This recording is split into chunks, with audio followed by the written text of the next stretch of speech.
Welcome back everyone. Today we continue with the next part of this series called What If Future Gohan Was Never Killed by the Androids. Let's aim for 350 likes on this one. Also, don't forget to leave a comment letting me know if you've enjoyed the series so far. With that, let's begin. Bulma's soft, sweet voice broke the silence. What was that, hun? She looked at Gohan, her concern for his state evident in her eyes. Gohan, lifting his head, tried to mask his turmoil with a forced calm. Why haven't we won yet? He asked, his tone steady. We have 4 androids fighting for us. Judging by the power levels of Queen Cold's army, it shouldn't be that hard to defeat them all. Trunks, briefly confused by Gohan's sudden composure, shook his head. It should be that way, but Queen Cold has spread her forces out really well. Even I had to fight them one by one, as they hid among the buildings. None of her troops are grouped together, so we can't just blast big sections of her army like we want. We have to be careful about the city and the people still evacuating or hiding in their homes. It's a war zone out there. Wait, they're not fighting directly? Gohan asked, frustration creeping into his voice. I thought they'd be swarming you guys. It's their best chance to beat you. Trunks nodded. Actually, it seems like they're purposely avoiding us. Their only goal seems to be killing as many humans as possible.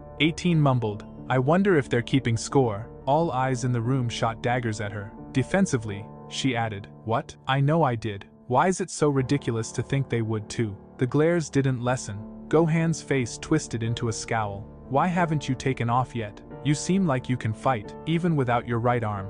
18 shook her head. No can do. I can't sense energy like you freaks, so I don't know where to go. Just head back to the town where you lost your arm. Should be a good incentive to kill the alien that ripped it off, right? Gohan suggested darkly, his mind adding, or maybe he'll catch you and rip off your head this time. 18's voice turned icy. Actually, I'm pretty sure if I took revenge for my arm, it would end with both you and Trunks dead. Gohan blinked a couple of times, then turned to Trunks. 2 for 2, huh? Just can't stop disabling arms. Nice job. Trunks scratched his head nervously, aware of 18's angry glare at the mention of her deceased brother. Anyway, Bulma interjected awkwardly, trying to diffuse the tension. You two better start going. South City is unprotected since androids 16 and 13 are defending West and North City, while 15 and 14 are holding against the heavy forces trying to take over Pepper City. Gohan, deciding not to comment on the fact that Bulma expected them to go together, asked, what about East City? Who's defending there? Bulma's eyes dropped, and she murmured slowly, Queen Cold's invasion was quick,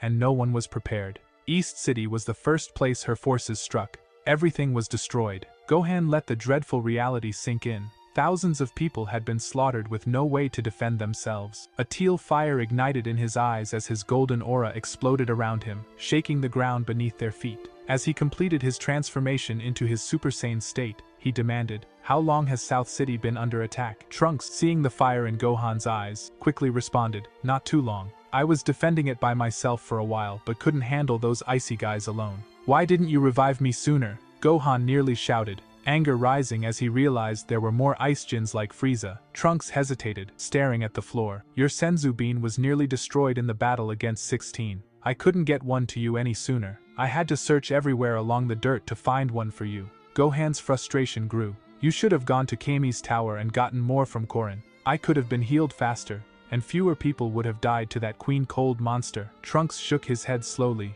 I tried, but somehow she knew to attack Kami's tower. She had her troops find and kill him. All I found was his body and some empty pots. Tears welled up in his eyes. I'm so sorry, Gohan. I know he was close to you. The words hit Gohan like a bullet. He had known Korin all his life, meeting him mostly during dire situations when he needed the Senzu beans. The old cat had always been there for him, and over the years, Gohan had come to rely on the strange master's wisdom and calm words to get him through the struggles of the past decade. After finally finding something I still care for, something to fight for, another is taken away from me, Gohan thought bitterly. So much pain and anguish flowed through Gohan's mind, but rather than allow it to cripple him, he decided to use the pain as fuel.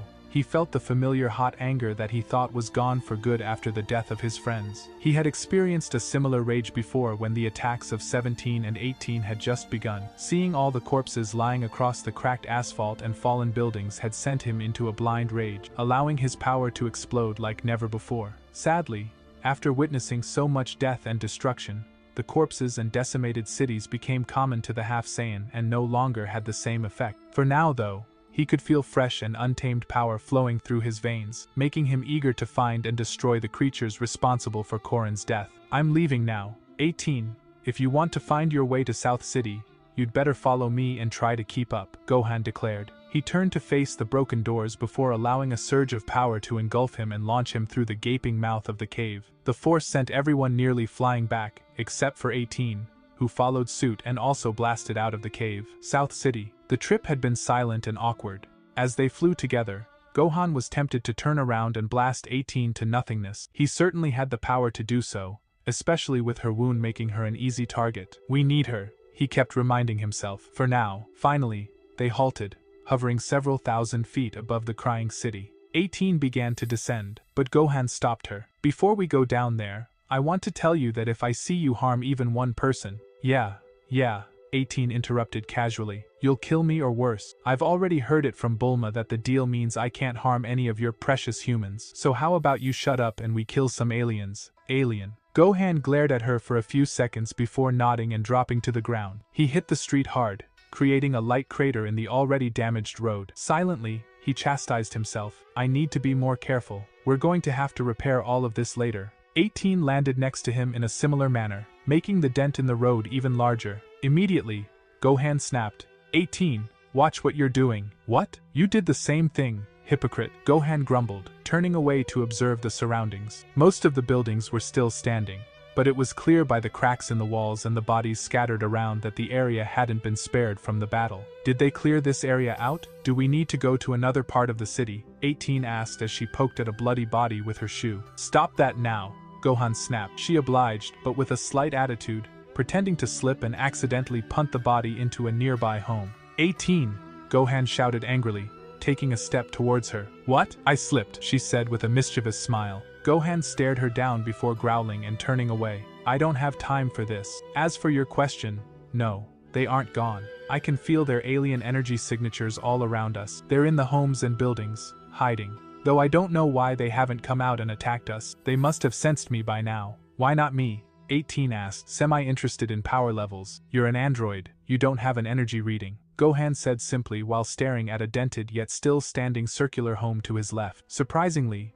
most of the homes in this neighborhood were still intact. The main reason he was staring at this home was because there were 3 alien energy levels inside, doing a novice job of hiding their weak key. Good, he thought. It'll make rebuilding easier once this is over. 18 followed his gaze and stared at the home as well. One of Cold's minions in there? She asked. Grandpa Gohan silently nodded, not wanting to give away that they knew. He lifted his hand with 3 fingers extended, indicating how many. Good, 18 said simply before lifting her remaining arm and firing a powerful photon beam into the building, causing it to explode on the spot. 18, Grandpa Gohan shouted angrily. Though the blast incinerated the aliens, he didn't want excess damage to be done to the neighborhood. Her response was immediate. Bulma said I couldn't destroy the humans. She never said the buildings were off limits. She took a deep breath before shouting louder than a tiger's roar. We know where you are. You damn aliens. You better start moving or die. As her words echoed through the air, she started to fire volley after volley of energy blasts at the surrounding houses, each exploding and destroying the armor-clad aliens inside. Apparently getting the message, the frail warriors began to blast out the roof of each home in rapid succession. Grandpa Gohan sensed that they had all left the homes and were now staring them down. It seemed an army of 100 was now floating in the air, glaring at them. One of the braver aliens shouted, "You're surrounded. Surrender, and we'll allow you to join the humble ranks of Queen Cold." Grandpa Gohan remained serious as he stared up at them, envisioning the ways he would end each and every one of their lives for what their comrades had done to Korin. Perhaps the murderers were even in the ranks of these warriors now. From behind him, he heard a hysterical laugh before 18 said, "You think we would join you? Your queen is nothing to us, which really says something about you pieces of trash if you're actually following her. You're one to talk, you foolish and indecent human," the brave pudgy blue alien shouted,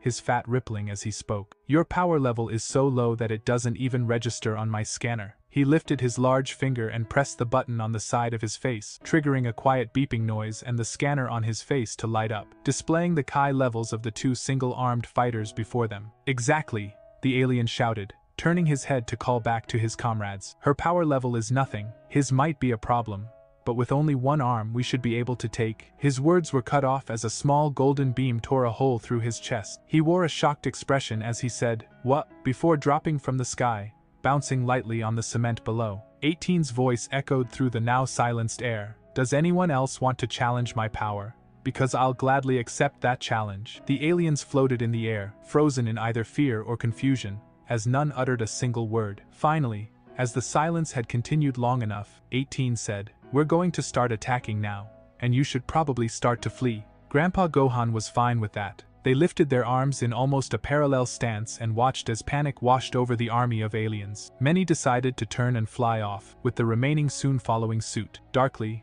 Grandpa Gohan heard 18 whisper, "Good, I like it when they scatter." She aimed her index finger out like a gun and began to fire rapidly, cocking her hand back each time. Each blast was precise, piercing through the backs of the fleeing aliens. Grandpa Gohan decided he wanted to chase down the aliens rather than take pot shots from the ground. He rose in the air like a bullet before closing in on a slower purple-faced warrior. He quickly chopped through his neck, the head hitting the ground before the body. He continued this action as he flew through the unorganized ranks of aliens. Variations in his moveset included piercing his arm through their chests or, whenever the braver ones decided to fight back with a frail energy blast, he would catch the energy and send it right back, powered with his own ki, making the attack explode with a radius that often destroyed the unfortunate warriors who had decided to be around the attacker at the time. Strangely, he was enjoying this rampage. The battle hardly lasted 10 minutes. 18 pinpointed the last foot soldier feebly flying away and shot a thin, bullet-like beam through his skull. She playfully blew out the imaginary smoke from the barrel of her hand pistol before putting it in her imaginary holster. She watched as Grandpa Gohan gently floated down to where she was standing and said with forced enthusiasm, "Wow, didn't know you were capable of so much brutality. I have to admit, I like it." She thought her ploy would result in some sort of annoyance, but the demi-sen ignored the comment entirely and continued to stare at his hand, which was completely soaked in thick black liquid. "What's that?" she said, noticing that some of the strange substance had splattered onto his face. "Their blood," he said numbly. "What?" she said, shocked at how much had collected on his clothing. "They're all so different and have different colored blood, but when it's all mixed like this, it turns black." He continued to stare as he touched his thumb to his index finger and then to his middle finger, watching as the thick liquid spread apart between his fingers. 18 mumbled awkwardly. "We've basically cleared out this area, but I'm pretty sure that there are different parts of the city that need to be cleared out." Ready to get back to the killing, Grandpa Gohan shook his head before quickly wiping off the blood onto his pant legs, creating an ugly stain. Yeah, you're right. Kami, why did that have such an effect on me? I need to focus so I don't let that happen again." "All right, we move on to the next area," he said calmly before flying back into the air, this time heading towards downtown where he could hear the most explosions going off. He had originally planned on starting there, but with how many people he thought there'd be in the neighborhood, he had chosen here first. "All right, more action," 18 said confidently. "It seems like she's been wanting to do this for a while. I was wondering why the attacks had stopped. Better not ask now," he thought. They hovered over the tall skyscrapers, staring down, observing. Again, the streets were cleared and empty with no recognizable sign of life, at least visually. Grandpa Gohan could sense that the buildings were filled with the alien scum, but this time there were also human key signatures. "We can't use the same tactic as last time," he said seriously, his eyes unflinching as he examined the streets below. "Why not?" 18 said, not entirely compliant. "There's still people in there," Grandpa Gohan said, his voice filled with concern. "Queen Cold's troops might be keeping them hostage, or maybe they just haven't found them yet. Those are pretty large buildings, and from what I saw, those aliens we fought aren't the most observant creatures in the universe." And Sheen only nodded with his lightest groan. "Damn, I liked it when they scattered. We need a way to lure them out," he mumbled under his breath while thinking. "If they are keeping them hostage, we can't just storm in and find them. They'll kill the civilians before we can reach them." He kept his eyes trained on the ground below when he saw a large white van speeding down the road, going twice the speed limit. It was easy due to the now empty road, as all the cars had been destroyed or completely knocked to the side. It came to an abrupt halt outside a fast food joint. With his sharp eyes, Grandpa Gohan could barely make out the driver motioning for someone to come. Several people began to pile out of the restaurant, sprinting towards the van. A few stumbled and almost got trampled before the person behind them lifted them up. "I count 6 people," They had barely entered the car when nearly 20 aliens busted out of the windows of the surrounding buildings, some falling from a few stories as they dropped from the skyscrapers. They converged on the car, surrounding it before the driver could even push the pedal. Damn it. Their escape plan didn't work out too well. Grandpa Gohan was surprised as 18 was the one to make the first move. Aiming her hand pistol with an evil grin on her face and deadly accuracy, she sent 2 beams through the skulls of 2-foot soldiers before they had time to even look up and notice. Deciding this wasn't the time for a close-range assault, Grandpa Gohan opened his hand and fired a scatter shot. Blasts were sent from each one of his extended fingers, each with a precise target, all hitting their marks. 7 down, 13 more to go. The demi-sane watched as each alien soldier stared up in horror. An evil grin with the intensity of 18 stretched across his face as an idea shot through his head. "Close your eyes," he said briefly before placing his hand on the side of his face, with his fingers outstretched towards his eyes. Recognizing the attack, 18 immediately clasped her eyes shut as she heard solar flare. Painful screams could be heard from below as the bright sunlight attack singed their eyes. Strangely enough, as 18 listened, she heard each cry cut short, silenced in rapid succession until the final cry was quieted and replaced with a choking sound. The android opened her eyes to see Grandpa Gohan with his hands grasped tightly around a gagging red humanoid alien. The demi-sen quickly lifted the invader into the air before crushing its neck between his fingers. He slowly dropped the limp warrior, with blood again splattered against his hand and clothing. As 18 floated down hesitantly, she observed the blood-coated ground surrounding the panting fighter. She eyed the alien bodies closely, most missing large chunks of their chests, some with their heads completely torn off. She counted the number of bodies twice, only 17 were present. "Did 3 get away?" she asked delicately. Grandpa Gohan finally regained his composure with one deep inhale and said, "No, they're somewhere over there." He pointed down the street in an odd, nervous fashion, as if he wasn't sure himself. She turned and eyed the street. There was one fighter who was laying face down in the asphalt unmoving. Judging by the long smear of blood leading up to the body, she guessed that its face and the concrete had one hell of a time. The next body wasn't entirely a body, it was split up at 2, divided at the midsection. Had he punted it so hard that it split in half? "Well, you certainly have a knack for this," 18 said uncomfortably, her hand casually in her pocket. He quickly shook his head in denial, though he knew she was right. Staring down at his arm, he noticed it almost completely covered in the black liquid he had encountered before. He heard 18 clear her throat and looked up with wide, surprised eyes. She titled her head to the left, motioning to the van. Gohan turned his head and saw that the people had stepped out of the car, all awestruck at what had just occurred. "Gay Golden Warrior," a nervous-looking lanky teen said as he stood behind a larger man. This one Gohan recognized as the driver.